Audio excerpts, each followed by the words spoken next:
자유참변이 딱 6월에 일어났습니다. 앞서도 말씀드렸지만 그 이후에 70여 명은 재판으로 보내고 나머지 사람 전부 합쳐서 특립고려여단을 만들었죠. 8월 달에 만들었죠. 만들었는데 이제 소문이 날 거 아니에요. 그러다 보니 간도에 있는, 북간도에 있는 11개 독립운동단체, 홍범도를 도와줬던 예를 들면 국민회라든지 의군단이라든지 이런 11개 단체가 이거는 참살이다.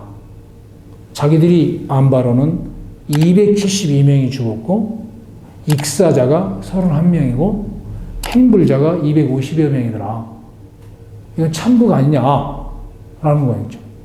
그래서 막 이렇게 9월 달에 이 성토문을 막 이게 11개 단체였기 때문에 유인물을 뿌리면서 막 이렇게 성토했기 때문에 간도 조선인사에 한순간에 소문이 퍼졌을 거 아니에요. 연해 조선인사에도 고려인사에도 한순간에 퍼지고 그러자 한인 독립자유대대, 한인보병자유대대 쪽을 이끌고 있던 조직의 이름이 고려혁명군정의회라는 조직입니다. 고려혁명군정의회는 한인 독립자유대대, 북간도 지역의 독립군, 사할린의용대에서 합류한 사람, 이 통일된 특립고려여단을 지휘하는 군정조직이었어요. 통괄해서 지휘하는. 러시아 지역 모든 조선인 독립군들을 통괄해서 지휘한다라는 위상을 갖는 군정조직이었습니다. 고려혁명군정의회라는 이 조직에서 그거 오해다. 그런 풍문으로 놔두는 거에 대해서 잘못된 풍문에 대해서 우리가 정확하게 진상을 이야기하겠다라고 선포문을 발표를 해요. 그 선포문의 핵심의 내용은 뭐냐? 우리는 무장해제를 하려고 그랬는데 그거에 대해서 불응하다 보니 심지어 반항하면서 우리한테 사격전을 하다 보니 우리가 무장해제에서 총을 앞세울 수밖에 없었다라고 하는데 이 부분에 약간 변명의 여지는 있는 것 같아요. 왜 그러냐면 무장해제를 당하는 사람들이 모두가 그들을 향해서 고려혁명군정의회 측 군인들을 향해서 적군을 향해서 총을 겨눈 건 아니었거든요. 그러니까 그 부분은 이야기가 달라지는 거죠. 자, 그러면 정확하게 무장해제에 불응한 건 사실이니까 불응했는데 이 사람들에 대한 불응의 과정에서 우리가 왜 또 다른 행동을 했느냐, 무장해제를 진행했느냐, 그렇게 통합하려고 노력했는데 사할린의용대 측이 우리한테 폭탄을 던지고 앞에서는 예 해놓고 뒤에 가서는 배반하고 우리 그런 행동을 하는 사람을 보고 면종복배라고 그러죠. 그런 걸 한다. 실제 면종복배라는 단어를 써요. 그렇기 때문에 우리가 무장해제를 나설 수밖에 없었다라고 이유를 대거든요. 자, 성토문을 썼던 것에 대한 해명서로서의 고려혁명군정의회 선포문에서는 사망자 선포문에서는 37명인데 성토문에서는 272명이라고 그러고요. 행불자 성토문에서는 250여 명이라고 그러는데 선포문에서는 50여 명 도망이라고 이야기를 하거든요. 그러니까 너무 큰 데이터가 차이가 나잖아요. 어느 게 맞냐?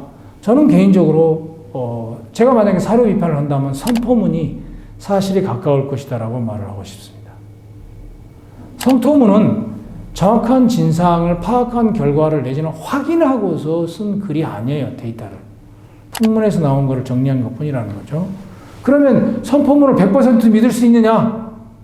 그건 아닌데, 이 선포문에서 나오는 글, 사망자, 부상자, 도망자, 포로, 재판에 회부했던 70여 명의 사람들, 이 인원수가 당시 고려인들의, 러시아에 거주하는 고려인들의 한글 신문에도 실려요. 이 데이터가 그대로.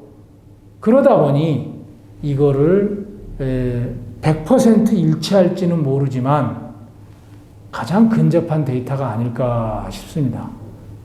그래서 성토문에 이야기하는, 내지는 오늘날 학계에서 일부에서 이야기하는 식의 400명 사망, 600명 행불 이런 식의 데이터는 좀 사실과 부합하지 않는 데이터가 아닐까 싶습니다. 자, 아무튼 이렇게 자유시 참변의 결과 반발과 갈등이 있었습니다. 이 자유시참배는 통합을 하려고 그랬던 거죠. 근데 갈등이 일어나서 폭발이 됐던 거죠. 어떻게 됐습니까? 사실상의 통합은 쉽지 않았다. 그래서 실제 살린 의형대 측의 사람들 일부는 살아남았다가 연해주로 가요. 거기서 다시 무장대를 조직해서 독립운동을 해요. 적군 편에 서서 백군하고 싸우고 일본군하고 싸워요. 그 세력도 나름대로 또한 존재감이 있었던 거 무시할 수 없을 만큼 무력을 나중에 갖춰요. 1922년까지도. 그러니까 뭐예요? 통합이 실패했다? 그러는 바람에 영원히 실패할 수 있을 만큼의 적대적 갈등을 줄 만큼의 마음의 상처를 줬다. 이거를 만주의 독립전쟁으로 싹 가져오면 어떤 일이 벌어지겠어요? 독립전쟁을 할 수 있는 무장 역량이 크게 훼손을 입었다라고 이야기할 수 있는 거죠. 러시아에서 일어난 참배이지만 독립전쟁이라는 이름으로 이걸 설명할 수 있다는 것이죠. 왜 그러냐?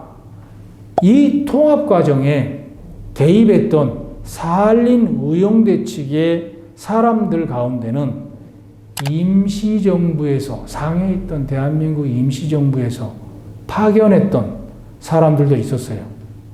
그 통합에 물론 그걸 예측하면서 된 건 아닌데 만주로 파견되었고 러시아로 파견되었는데 결과적으로 세 덩어리의 독립군들이 하나로 되려고 그러니 그 파견의 목적에 맞게 자신들의 임무를 수행하려고 보면 거기에 개입을 한 거죠.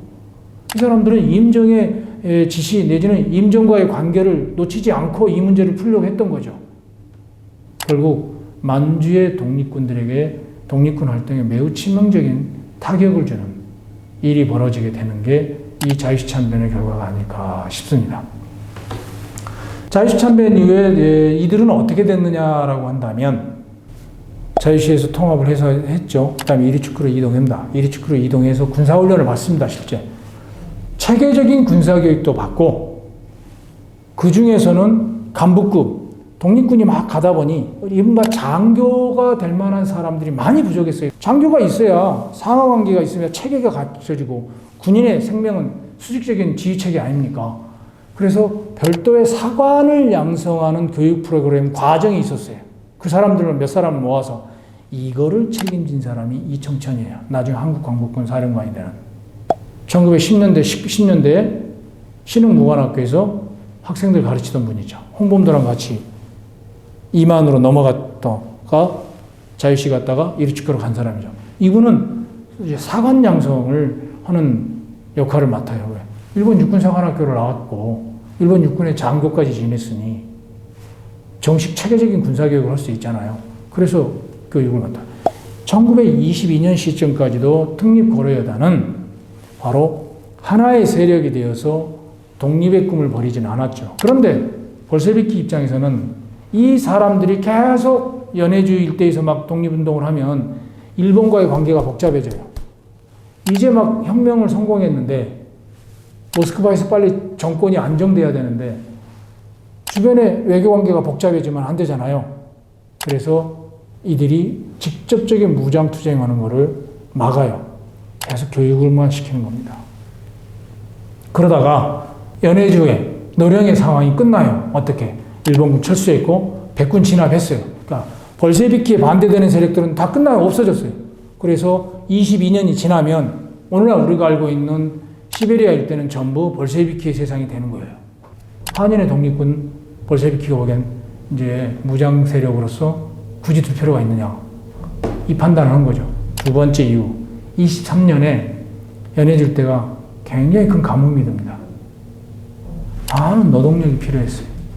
그래서 이 사람들을 군인으로서 훈련을 시키는 과정을 생략해버리고 노동력으로서 이들을 22년 하반기 특히 23년에 노동력으로서 이들을 활용하다가 23년 봄이 되니 더 이상 이거를 유지하는 게 쉽지 않아요. 왜? 기근이기 때문에 보급품이 원활하지 않기 때문에 이거를 감당할 수 없는 거예요.